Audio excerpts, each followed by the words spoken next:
एक चक्रवर्ती राजा था मानधाता। उसने अपने राज्य में परीक्षण करना चाहा कि मेरी प्रभुता यानी मेरी सत्ता अस्वीकार तो नहीं कर दी है किसी छोटे राजाओं ने।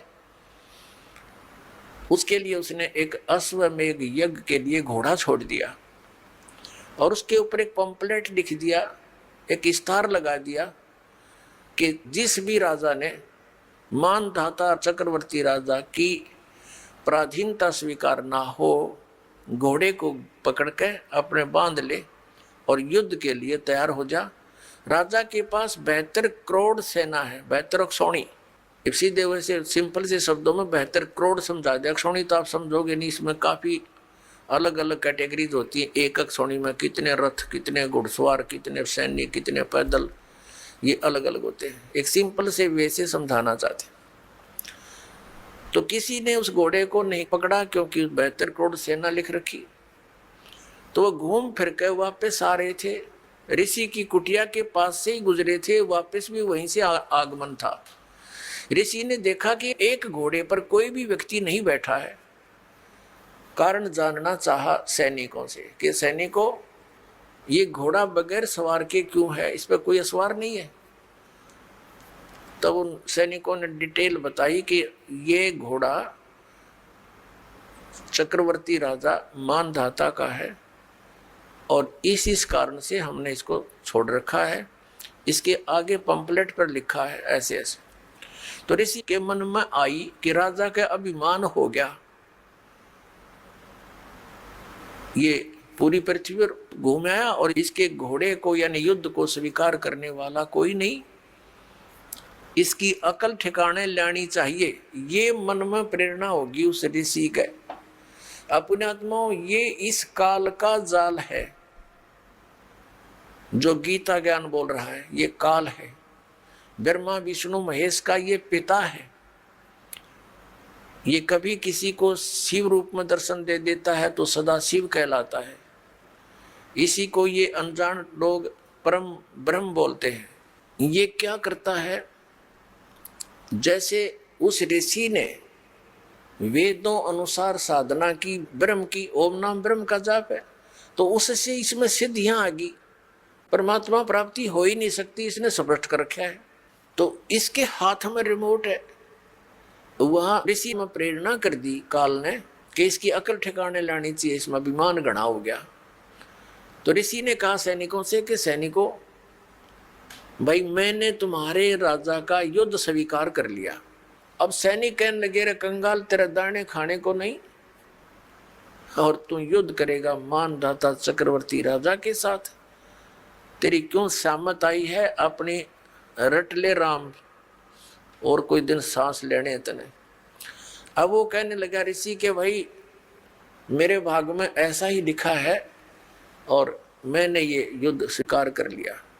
घोड़ा पकड़ लिया और बांध दिया वृक्ष के जिसका कुटिया छाई थी। अब सैनिक गए राजा के पास, नमक मिर्च लगाया कि आज एक व्यक्ति की हिम्मत बनी है आपके घोड़े को पकड़ने की, कल को दूसरा मुंह उठाएगा राजन, इसका बुराई का शुरुआत में ही एंड कर देना चाहिए।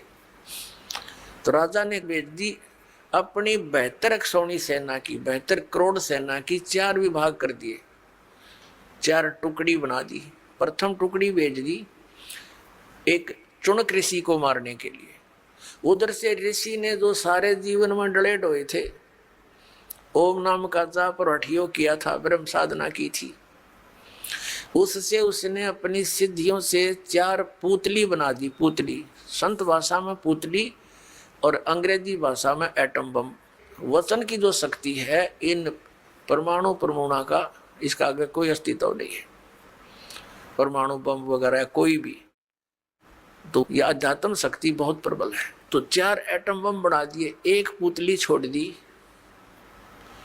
और उसने बहुत रूप धारण कर लिए और मानधाता चक्रवर्ती के 18 करोड़ सेना का कत्लेआम कर दिया। राजा ने दूसरी टुकड़ी भेज दी, ऋषि ने दूसरी एटम बम छोड़ दिया। कहने का भाव यह है कि उस मानधाता चक्रवर्ती राजा की 72 करोड़ सेना का नाश कर दिया उस चुनक ऋषि ने, उस ज्ञानी आत्मा ने। अपने आत्माओं। अब गीता ज्ञानदाता इसलिए कह रहा है कि मेरी भक्ति से, मेरी साधना से न तो जन्म मरण समाप्त हो सकता, जरा मरण का एंड नहीं हो सकता, और मेरी साधना इसलिए अनुत्तम है कि ये ज्ञानी आत्मा है तो उद्धार समर्पित है, लेकिन ये मेरे वाली अनुत्तम गति में ही सचित रहे, ब्रह्म तक की साधना करते रहे, और ये अनुत्तम है, इसमें तो ये कुबाड़े करेंगे ये, और मोक्ष हो नहीं सकता, जरा मरण समाप्त हो नहीं सकता। क्योंकि गीता ज्ञानदाता स्वयं कहता है चौथे अध्याय के 5 और 9 श्लोक में, दूसरे अध्याय के 12वें श्लोक में और 10वें अध्याय के दूसरे श्लोक में कि अर्जुन तेरे और मेरे बहुत जन्म हो चुके, तू नहीं जानता मैं जानता हूँ, और ये ना समझ कि ये राजा लोग पहले ना थे, तू ना था या मैं नहीं था, और आगे भी होंगे। और 10वें अध्याय के दूसरे श्लोक में स्पष्ट कर दिया कि मेरी उत्पत्ति को ये ऋषि और देवता नहीं जानते, क्योंकि ये मुझसे उत्पन्न हुए, ये ब्रह्मा विष्णु महेश इस काल के पुत्र हैं, और पुत्र पिता की डेट ऑफ बर्थ को कैसे जान सकते हैं? वो तो दादाजी बतावे। तो दादाजी यानी सबके परम पिता परमेश्वर परमअक्षर ब्रह्म ने स्वयं आकर के बताया है वो ज्ञान, वो सच्चिदानंद घन ब्रह्म की वाणी है, वो कबीर वाणी है। तो इस प्रकार गीता ज्ञानदाता 7वें अध्याय के 18वें श्लोक में अपनी गति को अनुत्तम कहता है, और इसीलिए 18वें अध्याय के 62वें श्लोक में और 66वें श्लोक में और 15वें अध्याय के 1 से लेकर 4 में तत्वदर्शी संत की पहचान बता करके स्पष्ट कर दिया है कि जो इस उल्टे लटके हुए संसार रूपी वृक्ष के सभी विभागों को बता दे कि जड़ कौन परमात्मा है, तना कौन है, डार कौन है, और ये शाखा कौन है। सवेदवित वो है, वेद के तात्पर्य को जानने वाला वो तत्वदर्शी संत है। तो परमेश्वर स्वयं आते हैं आपने ऋग्वेद मंडल नंबर 9 और सूक्त नंबर 86 के मंत्र 26 और 27 में, ऋग्वेद मंडल नंबर 9 सूक्त 82 के 1, 2, 3 में, ऋग्वेद मंडल नंबर 9 सूक्त 20 मंत्र 1 में, ऋग्वेद मंडल नंबर 9 सूक्त 1 मंत्र 8, 9 में, ऋग्वेद मंडल नंबर 9 और सूक्त 96 यानी 96 के मंत्र 16 से लेकर 20 में, ऋग्वेद मंडल नंबर 9 सूक्त 94 यानी 94 के मंत्र 1 में आपको दिखाएंगे, और पहले भी बहुत बार दर्शन रूबरू कराया आपके। उनमें स्पष्ट किया है कि परमात्मा ऊपर सतलोक में रहता है, उस तीसरे मुक्ति धाम में ध्रुवलोक में तेजो में स्थान पर रहता है, और वहां राजा के समान, जैसे राजा अपने सिंहासन पर विराजमान होता मुकुट उकुट पहन के, ऐसे वो परमात्मा राजा के समान वहां देखा जाता है। नर आकार है, साकार है, मनुष्य दृश्य, और वहां से गति करके आता है, वो अच्छी आत्माओं को मिलता है, उनको उपदेश देता है, तत्व ज्ञान समझाता है। तो वो तत्व ज्ञान जो परमात्मा स्वयं आकर अपने मुख कमल से बोलता है, वो सच्चिदानंद घन ब्रह्म की वाणी है, वो ब्रह्मणे मुखे है, जो गीता जी अध्याय नंबर 4 के श्लोक नंबर 32 में जिसके विषय में। तो वो परमेश्वर आकर ही अपने यथार्थ ज्ञान को स्वयं ही बताता है। श्रीमद् भगवत गीता का ज्ञान देते समय युद्ध के मैदान में दिखा था इसने, 1000 भुजा का है ये, सहस्रा बाहु है ये। ब्रह्मा विष्णु महेश केवल 4 भुजा बना सकते हैं, दुर्गा केवल 8 भुजा बना सकती है, इससे ज्यादा नहीं है। और ये 1000 भुजा से लेकर और 10 भुजा और 4 भुजा और 2 भुजा में बना सकता है। तो ये ऐसे अपना वास्तविक रूप इसका वो 1000 भुजा वो काल रूप है, वो इसका वास्तविक रूप है। तो उस वास्तविक रूप में ये कभी किसी को दर्शन नहीं देता, इसने प्रतिज्ञा कर रखी है। तो इसी का एक प्रमाण दिखाते हैं श्री विष्णु पुराण के अंदर कि एक बार राक्षसों का और देवताओं का युद्ध हो गया, देवता युद्ध में हार गए और राक्षस विजयी हो गए। देवता वहां से भागकर समुद्र के किनारे जाकर के तपस्या करने लगे, हे भगवान, हे सच्चिदानंद, हे सर्वशक्तिमान, हे शेषया पर विराजमान होने वाले, वो लगे साधना वो करने लगे स्तुति। तो विष्णु रूप धारण करके यू काल आ गया और इसने उनसे कहा कि तुम्हारा जो भी अभिष्ट है मन में जो तुम्हारे दुख है वो मैंने जान लिया है, और मैं ऐसे ऐसे करूंगा। पढ़ के सुनाता हूं आपको, फिर अच्छा समझ में आएगा। ये देखिएगा, श्री विष्णु पुराण, गीता प्रेस गोरखपुर से प्रकाशित। इसके कौन है अनुवादक? श्री मुनीलाल गुप्त। और ये कहाँ से प्रकाशित है, कहाँ से छपी है? ये यहीं से प्रकाशक व मुद्रक हैं, गीता प्रेस गोरखपुर, गोविंद भवन कार्यालय, कोलकाता का संस्थान। ये इनके फोन और फैक्स नंबर।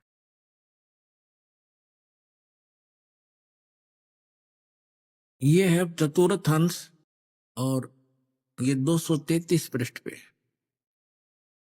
हम यहां पढ़ेंगे। पुरंजय का भी एक दूसरा नाम पड़ा। यहां लिखा कि पूर्व काल में त्रेता युग में एक बार अति भीषण देव असुर संग्राम हुआ। देवताओं और राक्षसों का युद्ध हुआ। उसमें महाबलवान दैत्य गण से पराजित हुए देवताओं ने भगवान विष्णु की आराधना की। तब आदि अनंत शून्य अशेष जगत प्रतिपालक श्री नारायण ने देवताओं को प्रसन्न होकर कहा, आप लोगों का जो कुछ अभिष्ट है वह मैंने जान लिया है। उसके विषय में यह बात सुनिए।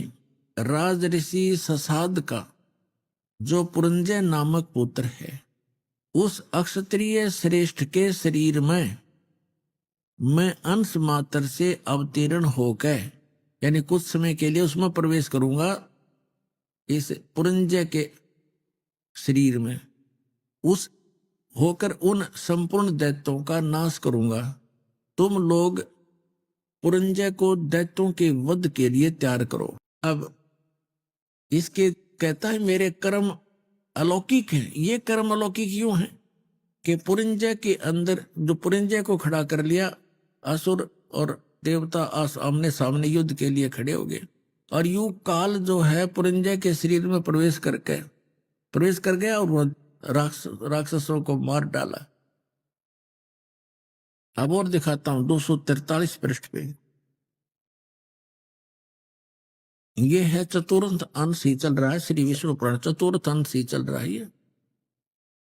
अध्याय 3 का श्री विष्णु पुराण 242 पृष्ठ पे तीसरा अध्याय। यह पूर्व काल में रसातल में मोने नामक 6 करोड़ गंधर्व रहते थे। उन्होंने समस्त नाग कुल के प्रधान रतन और अधिकार छीन लिए थे। गंधर्वों के पराक्रम से अपमानित उन नागेश्वरों द्वारा स्तुति किए जाने पर उसके स्वर्ण करने से जिनकी विकसित कमल सदृश आंखें खुल गई हैं, निंद्रा के अंत में जागे हुए उन जलसाई भगवान सर्वदेवेश्वर को प्रणाम कर उनसे नागगण ने कहा, भगवान, इन गंधर्वों से उत्पन्न हुआ हमारा भय किस प्रकार शांत हो? तब आदि अनंत भगवान पुरुषोत्तम ने कहा, यु काल आ गया विष्णु रूप धारण करके, योनासव के पुत्र मानधाता का जो प्रकुत्स नामक पुत्र है, उसमें प्रविष्ट होकर मैं उन संपूर्ण दुष्ट गंधर्वों का नाश कर दूंगा।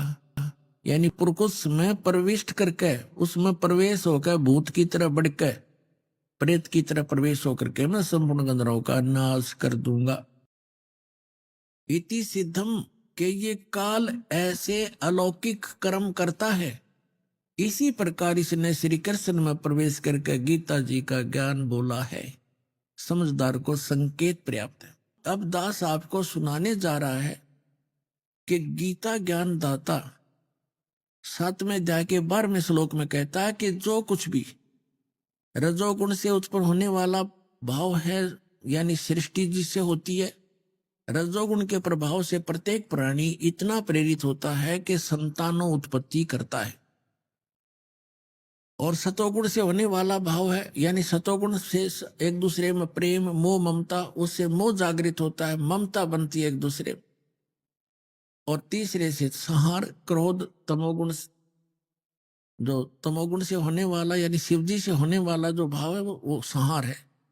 ये तीनों जो कुछ भी हो रहा है उसका निमित्त कारण मैं हूं, गीता ज्ञानदाता कहता है। ये काल है। आपको सृष्टि रचना में बहुत बार सुनाया है और कभी फिर सुनाएंगे इसको एक श्राप लगा हुआ है, इस ब्रह्म को, सरपुरुष को। 1 लाख मानव शरीरधारी प्राणियों का यह नित्य आहार करता है। इसने एक ब्रह्मांड के अंतिम छोर में, इसका 21 ब्रह्मांड का लोक है, पूरा 21 ब्रह्मांड, इसके 21वें ब्रह्मांड के अंतिम छोर में इसने एक ऐसा स्थान बना रखा है जहां कोई नहीं जाकर देख सकता। एक तपस्या है, उसके ऊपर 1 लाख मानव शरीरधारी प्राणी डेली वहां भुने जाते हैं। यह शरीर तो यहां रह जाता है, इसके अंदर एक सूक्ष्म शरीर है, उसके अंदर जो सारे जीवन में हम खाते हैं, पीते हैं, जो भी व्यसन करते हैं, उसका सूक्ष्म अंश लिप्त हो जाता है। और वहां इतनी गर्म है वो तपस्या, उसके ऊपर डालकर उसके अंदर से गंध निकाला जाता, जीव मरता नहीं, तो उसको ये खाता है। तो ये कहना चाह रहा है कि इनसे जो कुछ भी हो रहा है उसका निमित्त कारण मैं ही हूं, इनमें मैं नहीं और ये मुझ में नहीं, क्योंकि ये इनसे भिन्न रहता है। अब यहां प्रसंग चला है तो इसमें सिद्ध करते हैं कि रजगुण ब्रह्मा है, सतगुण विष्णु है, तमगुण शिव जी। तब ये आगे प्रसंग चलेगा। अब देखिएगा, शिव पुराण से सिद्ध करते हैं, ये देखिएगा।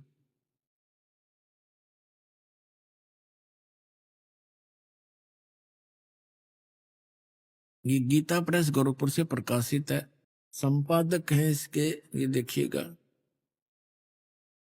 संपादक है हनुमान प्रसाद पोदार। और ये कहां से, ये यहां से प्रकाशित है।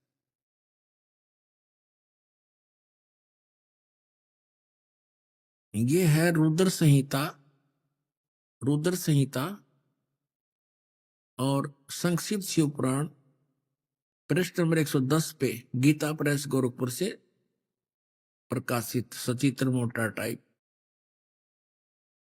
इस प्रकार ब्रह्मा, विष्णु और रुद्र, इन 3 देवताओं में गुण हैं, यानी रजगुण ब्रह्मा, सतगुण विष्णु, तमगुण शंकर, इन 3 देवताओं में गुण है, परंतु शिव गुणातीत माने गए, वो इन तीनों से अलग हैं। और यही गीता अध्याय नंबर 7 के श्लोक नंबर 12 में स्पष्ट कर रहा है कि इन तीनों गुणों से जो कुछ भी हो रहा, रजगुण से होने वाले भाव, सतगुण से होने वाली स्थिति, रजगुण से होने वाली उत्पत्ति और शंकर से होने वाले संहार, इन तीनों का, इनका मूल कारण तो मैं ही हूं, मेरे कारण ही हो रहा है, क्योंकि इसको 1 लाख जीव मानव शरीरधारी प्राणी रोज खाने पड़ते हैं।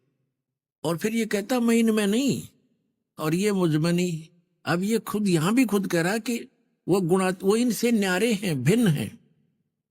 अब ये कंसेप्ट और क्लियर करना पड़ेगा, यहां एक और शंका उत्पन्न हो जाएगी कि ब्रह्मा, विष्णु, रुद्र, तो रुद्र अन्य भी है, एक जो 11 रुद्रों का सरदार है, वो रुद्र अलग है, और उन सभी रुद्रों का मुखिया ये शंकर भी है, तमोगुण शंकर, इसलिए इसको भी रुद्र कहते हैं, और 11 रुद्र अन्य भी है।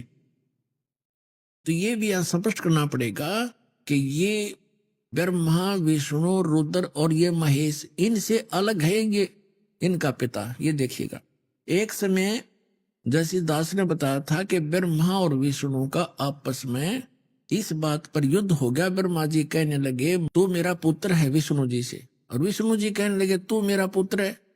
इन दोनों का झगड़ा हो गया, तो इनके बीच में एक लिंग खड़ा कर दिया, स्तंभ, तेजो में स्तंभ, और ये फिर युद्ध करना बंद कर गए, उसके और छोर को खोजने में लगे। फिर वहां पुत्र शिव के रूप में ये खुद आकर खड़ा हो गया, ये काल भगवान। और फिर इनको कैसे संबोधित करता है ब्रह्मा और विष्णु को, सुनिएगा। ये देखिएगा, विद्वेश्वर संहिता, यह है विद्वेश्वर संहिता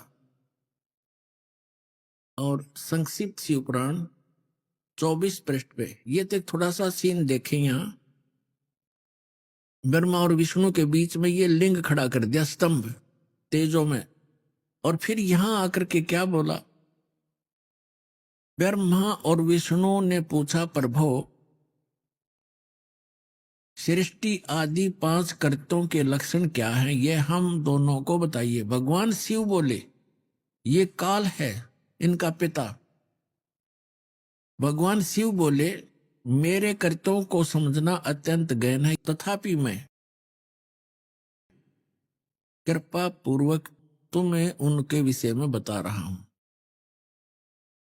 अब अपने 24-25 पे पढ़ लिया, 26 पे पढ़ते हैं, अपने मतलब की बात पढ़ेंगे। यहां आगे अब नीचे, पुत्रो, ब्रह्मा और विष्णु को ये काल बोल रहा है, पुत्रो तुम दोनों ने तपस्या करके प्रसन्न हुए मुझ परमेश्वर से सृष्टि और सतिथि नामक दो कृत, यानी जो दो विभाग, ये दो जॉब प्राप्त किए हैं, और ये दोनों तुम्हें बहुत प्रिय है। इसी प्रकार मेरी विभूति स्वरूप रुद्र और महेश्वर ने, मैं नहीं है, ने दो अत्यंत उत्तम कृत संहार और तिरोभाव प्राप्त किए। अब देखो, ये ब्रह्मा विष्णु महेश, तो ये हो गए दोनों पुत्र। रुद्र और महेश्वर ये इन दोनों से न्यारे, यानी चार हो गए, और बोलने वाला वो इनका पिता इनसे अलग है। अब यहां फिर और देखते हैं, स्पष्ट हो जाता है। यहां देखो, मैंने पूर्व काल में अपने स्वरूप भूत मंत्र का उपदेश किया है, जो ओंकार के रूप में प्रसिद्ध है, और वह महामंगलकारी मंत्र है। सबसे पहले मेरे मुख से ओंकार ओम प्रकट हुआ, जो मेरे स्वरूप का बोध कराने वाला है। ओंकार वाचक है, मैं वाच्य हूं, यह मंत्र मेरा स्वरूप ही है। प्रतिदिन ओंकार का निरंतर स्मरण करने से मेरा ही सदा स्मरण होता है। मेरे उत्तरवर्ती मुख से आकार का, पश्चिम मुख से उकार का, दक्षिण मुख से मकार का, और पूर्ववर्ती मुख से बिंदु तथा मध्यवर्ती मुख से नाद का प्राकट्य हुआ। इस प्रकार 5 अवयव से युक्त ओंकार का विस्तार हुआ है। इन सभी अवयवों से एकीभूत होकर यह प्रणव ओम नामक एक अक्षर हो गया। अब यहां हमने देखना है कि ये ओम एक अक्षर जो है, ये ब्रह्मा विष्णु महेश के पिताजी का है। और वो कौन है? वो ब्रह्म है, वो काल है। ये ब्रह्म का मंत्र है ओम। गीता अध्याय नंबर 8 के श्लोक नंबर 13 में ये गीता ज्ञानदाता गीता बोल रहा है। इससे ये भी स्पष्ट होता जाएगा, ओम इति एकाक्षरम ब्रह्म व्यवहारण मामनुसमरण। ये देखिएगा, अब हमने शिवपुराण रख दिया, श्रीमद् भगवत गीता उठा लिया। गीता प्रेस ग्रुप से प्रकाशित है। 8वें अध्याय का 8वां अध्याय श्रीमद् भगवत गीता, ये 13वां श्लोक यहां शुरू होता है। ये 13वां श्लोक यहां पर है। इसमें क्या है? ओम इति एकाक्षरम ब्रह्म व्यवहारण मामनुसमरण ये प्रियाति तजन देहम सयाति परमाम गतिम। गीता ज्ञानदाता कह रहा है कि माम ब्रह्म, मुझ ब्रह्म का ओम इति एकाक्षरम, यह ओम एक अक्षर है, नथिंग एल्स। व्यवहारण मान उच्चारण करके अनुसमन सुमन करता हुआ, यह प्रियति तजन देहम, जो संसार शरीर छोड़कर जाते समय तक इसका जाप करता है, जाता है, सयाति परमाम गतिम। इसका सुमन करता हुआ जो शरीर छोड़कर जाता है, सयाति परमाम गतिम। इस ओम से मिलने वाली, ये ओम यह उदाहरण दिया, जो पुरुष ओम ओम ओम, ये एक अक्षर हो गया ओम इति। इस एक अक्षर ब्रह्म को उच्चारण करता हुआ मां मुझ निर्गुण ब्रह्म का चिंतन करता हुआ शरीर को त्याग कर जाता है, वह पुरुष परम गति को प्राप्त होता है। अब इसे सिद्ध हो गया कि उधर तो श्री शिव पुराण के अंदर, शिव महापुराण में स्पष्ट हो गया, ये ब्रह्मा विष्णु महेश, रुद्र और महेश से, ब्रह्मा विष्णु महेश से जो 5वां है वो इनका पिता है। वो शिव पुराण का वहां संदेश दे रहा है, और वो कह रहा है कि मेरा ओम मंत्र है। ओम ये 5 अवयवों से एकीभूत होकर एक ओंकार प्रणव रूप में ओंकार एक अक्षर हो गया।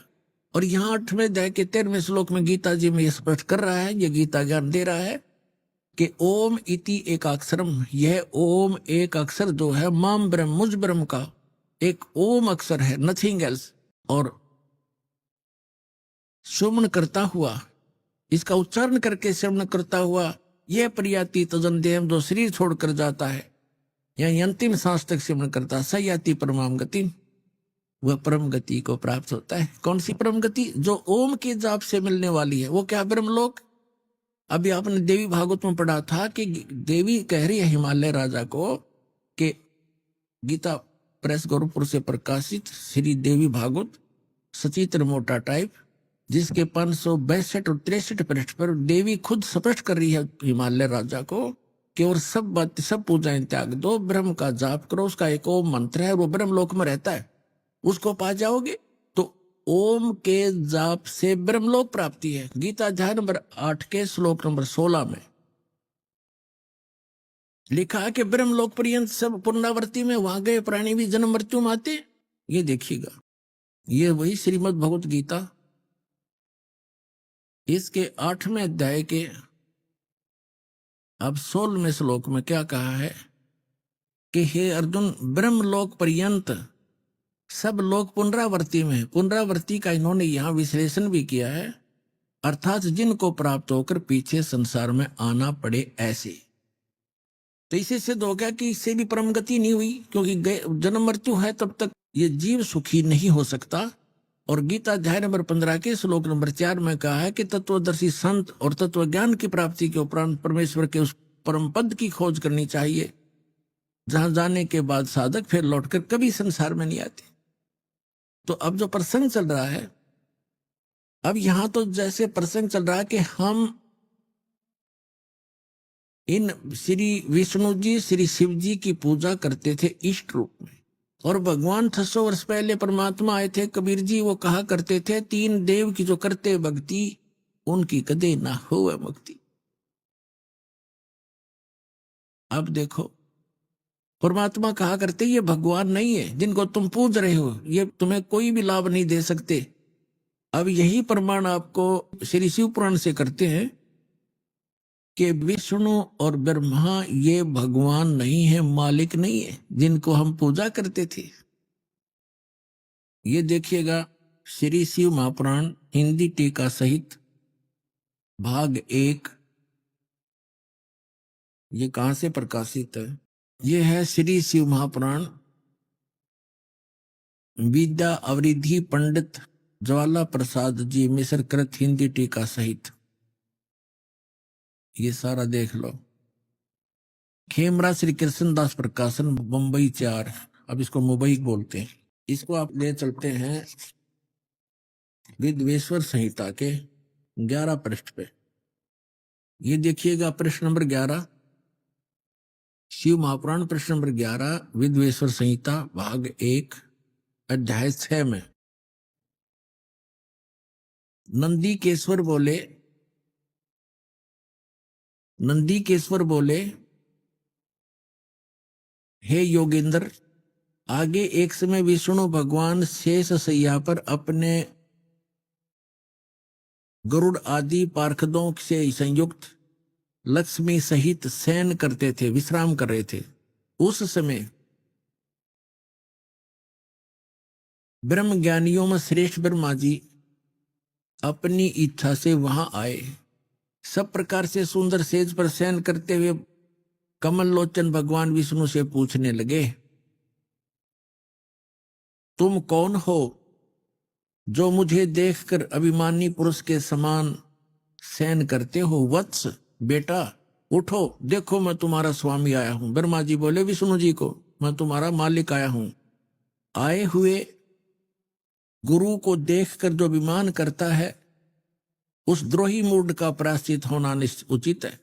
यह सुनकर विष्णु जी के अंतर में तो क्रोध हुआ, लेकिन ऊपर से दिखाया नहीं, बाहर से शांत रहे और बोले, वत्स बेटा, तुम्हारा मंगल हो, बैठो, इस आसन पर विराजो। इस समय तुम्हारा नेत्र कुटिल और मुख वक्र क्यों है, यानी टेढ़ा मुंह क्यों कर रहा है, आंखें टेढ़ी क्यों कर रखी है क्रोध में? ब्रह्मा जी बोले, वत्स विष्णु, हे बेटा विष्णु, तुमको समय के प्रभाव से अभिमान है। हे पुत्र, मैं तुम्हारा रक्षक और जगत का पितामह हूं। विष्णु जी बोले, यह तो सब जगत मुझ में स्थित है, तुम चोर के समान किस प्रकार अपना कहते हो? तुम मेरी नाभि कमल से उत्पन्न हुए हो। इससे मेरे पुत्र हो, मुझे पुत्र कहना व्यर्था है। नंदीकेश्वर बोले। इस प्रकार ब्रह्मा विष्णु दोनों ही रजोगुण से मुक्त होकर विवाद करने लगे। मैं श्रेष्ठ हूं, मैं स्वामी हूं, ऐसा कहकर एक दूसरे को मारने की इच्छा से युद्ध करने में उत्सुक हुए। तब संपूर्ण देवता विमान में बैठकर उस महा अद्भुत युद्ध को देखने चले आए और आकाश से उनके ऊपर फूल बरसाने लगे। वारे देवताओं, अकल देखो इन देवताओं की। दो भाई लड़के मरने को तैयार हैं और ऊपर से फूल बरसाने को मरो कटके। शाबाश, बहुत अच्छा कर रहे हो। यह परमात्मा कहते हैं दास गरीब या चूक धरोधर ऊपर से लेकर नीचे तक बिजली पड़ रही है। अरे देवता को हमें अरुण युद्ध मरते ने देखे, उन्होंने तो नीचे आकर हाथ जोड़ना चाहिए था, उनके बीच में खड़ा हो जाना चाहिए था। ये भगवान लड़ा नहीं करते। आप हमारे पूज्य होकर भी लड़ रहे हो तो हमारे ऊपर क्या असर पड़ेगा। अरे ये नौ के ऊपर तो फूल बरसावे, मरो लड़के। ये हमारे देवता है। तेरा गजब।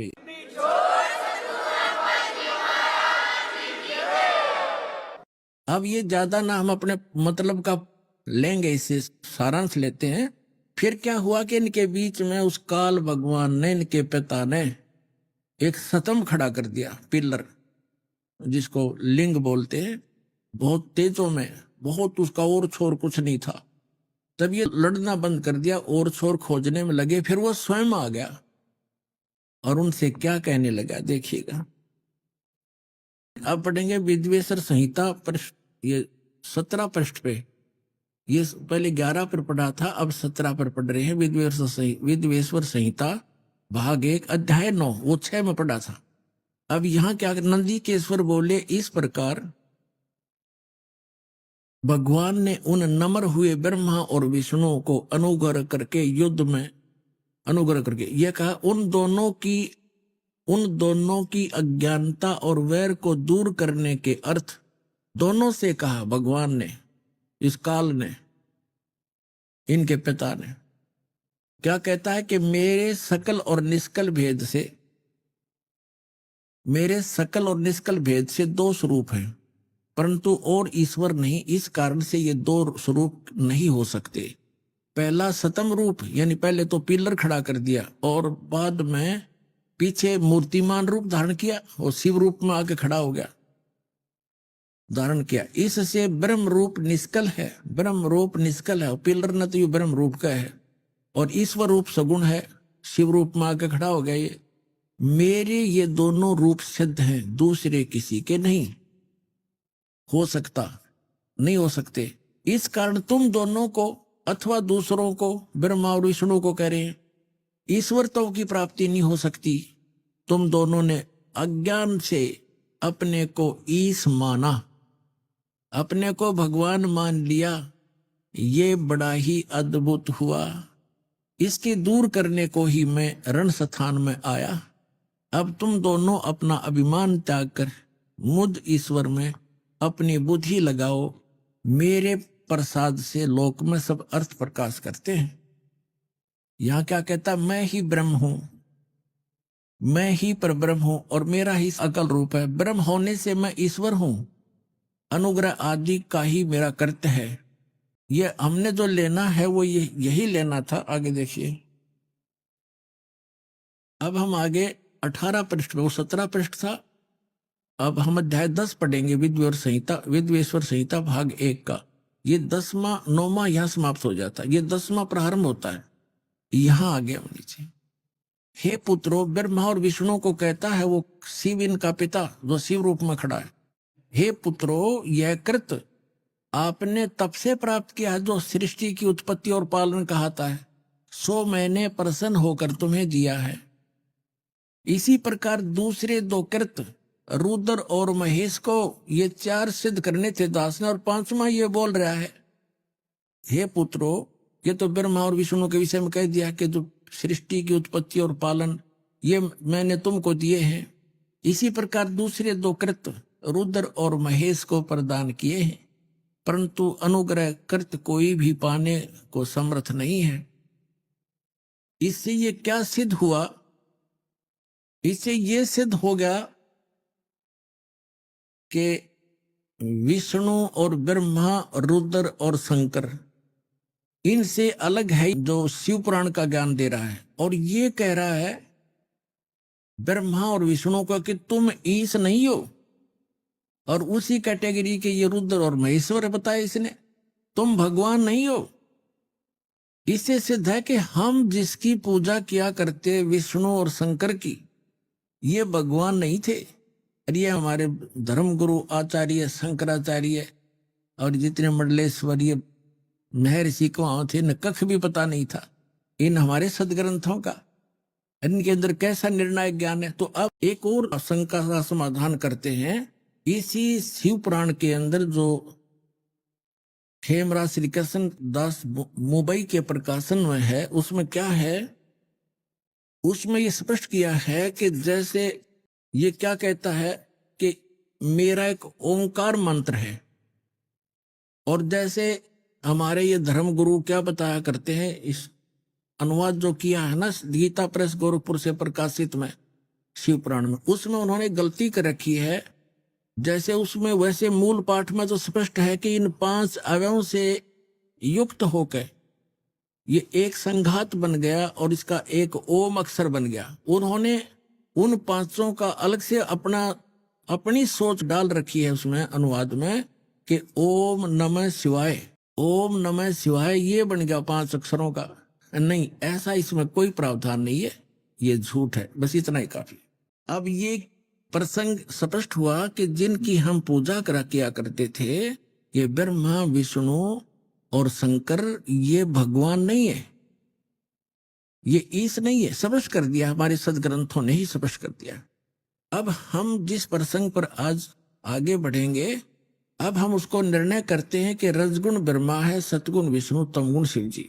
अब देखिएगा, ये है श्रीमद देवी भागवत यानी देवी पुराण, श्री खेमराज श्री कृष्ण दास प्रकाशन मुंबई से प्रकाशित है। अथ देवी भागवतम सभाष्टिकम समात्यम, खेमराज श्री कृष्ण दास प्रकाशन मुंबई 4 से प्रकाशित है। यहां पर तीसरा सकंद प्रारंभ होता है। अथ श्री मद देवी भागवते भाषा टीका युक्ते तृतीय सकंद है प्रारंभते। अब तीसरा सकंद प्रारंभ होता है। हम इसके हम आपको 11 पृष्ठ पे ले चलते हैं। ये 11 पृष्ठ पे 5वां अध्याय, इसमें यहां हम पढ़ेंगे 5वें अध्याय का 8वां श्लोक। हे मात्र, ये 7वां समाप्त हुआ। हे माता, यदि हमारे ऊपर सदा आप दया युक्त हो तो हमको तमोगुण में किस प्रकार प्रदान किया। शंकर भगवान बोल रहे हैं, ब्रह्मा रजोगुण और हरि सतगुण युक्त किए। किस प्रकार किए? अब यहां संस्कृत भी पढ़ेंगे हम। ये संस्कृत है, ये हिंदी यहां पर हमने पढ़ी है।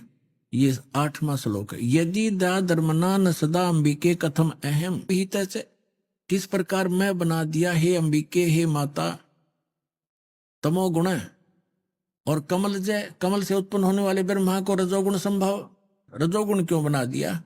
अर्सुवित क्यों सतोगुण हरि, और विष्णु जी को आपने सतोगुण किस प्रकार बनाया, क्यों बनाया। अब देखो, इस बात से ये हमारे ये देवता परिचित हैं कि जो हम कर रहे हैं ये अच्छा नहीं हो रहा।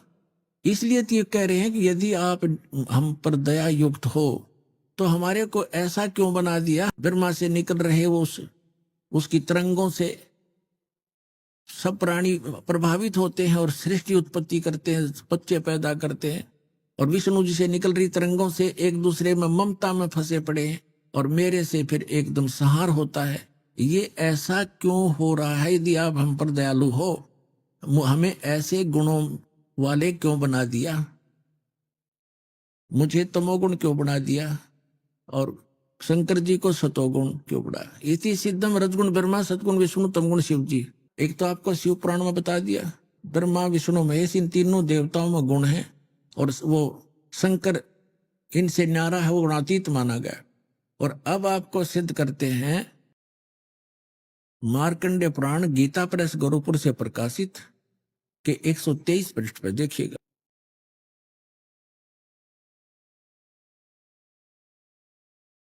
यहां देखना सुचित्र मोटा टाइप, ये यहां से प्रकाशित है, इसके 123 पृष्ठ पर आप देखिएगा। ये 123 पृष्ठ है।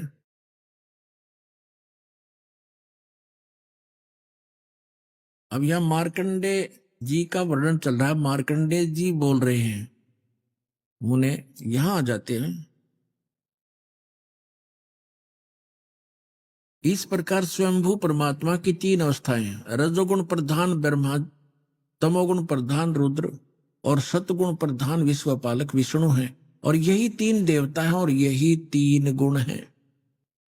ब्रह्मा विष्णु महेश कहो या रजगुण सतगुण तमगुण कहो, इति सिद्धम। अब श्रीमद् भगवत गीता का 7वां अध्याय श्लोक नंबर 12 से लेकर 15 आप जी को समझ में आएंगे और स्वीकार्य होंगे। पुण्यात्माओं, टीचर का काम होता है इन गूढ़ रहस्यों को सरलता के साथ श्रोताओं को समझाए।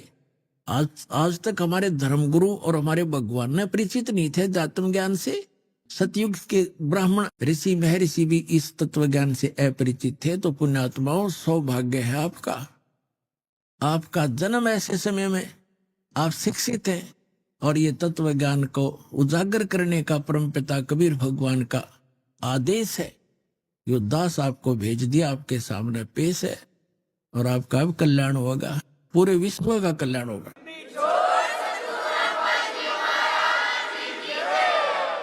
अब इति सिद्धम रजगुण ब्रह्मा सतगुण विष्णु तमगुण शिवजी।